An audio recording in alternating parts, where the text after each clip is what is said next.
Hey, good morning, y'all. Thank you for tapping in for some real talk from the heart this morning. Trying this 7:30 slot out. It gives me more time in the morning to do what I gotta do. So 7:30 live on Facebook, and then of course uploading the videos later to Instagram and TikTok, and YouTube. So man, again, thank you for tapping in for some real talk from the heart. This morning's real talk is from 1 Kings chapter 10 and verse 24. 1 Kings 10:24. Our real talk this morning says, people from every nation came to consult him and to hear the wisdom God had given him. And of course, this is pertaining to the wisdom of King Solomon. In chapter 3, back in chapter 3 of 1 Kings, King Solomon chose at the beginning of his reign to have God's priority, or God's wisdom, to be a priority in his life. So I want to reiterate that. Listen, at the beginning of Solomon's reign, he chose to have God's wisdom as a priority in his life. Now, knowing the rest of the story, sadly, he also chose not to apply God's wisdom to his life until the very end. And you get to the wisdom books like Proverbs and Ecclesiastes, where you see Solomon is really sharing his heart of how, man, he learned some tough lessons in not applying God's wisdom to his life.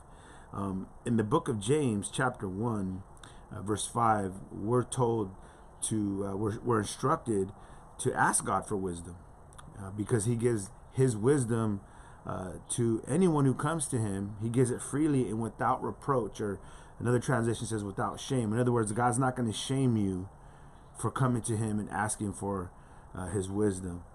Now, wisdom, God's wisdom, should mark the lives of God's people, right? When our lives are on display, people should be able to look and say, that man or that woman lived by different principles, right? They live by different, right, standards, and that should be evident in our lives. If we are, right, living by God's wisdom, it's going to be evident.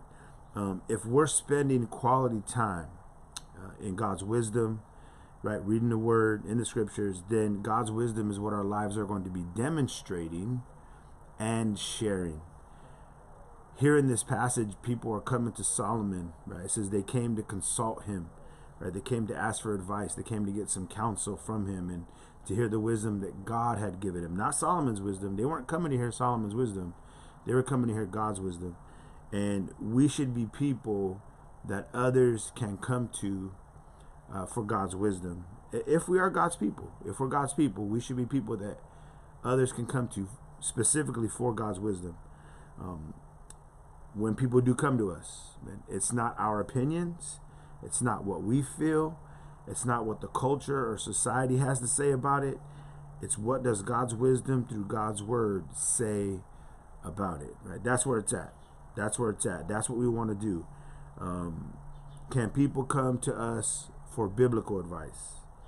Because listen, it's the only advice Christians should be giving, right? We are to walk in the counsel of the godly, not the ungodly. And so we give godly counsel, we give biblical counsel, we give the wisdom from God, from God's word. If we are living from a biblical worldview, then it's biblical advice that we're going to be sharing whenever people come to us. Again, we're not going to be looking to the culture, the society. We're not even going to be looking to ourselves about what we personally feel about it. And we may have personal feelings about this situation or that situation, but we must go to the scriptures. And what does the Bible say about this, right, or that?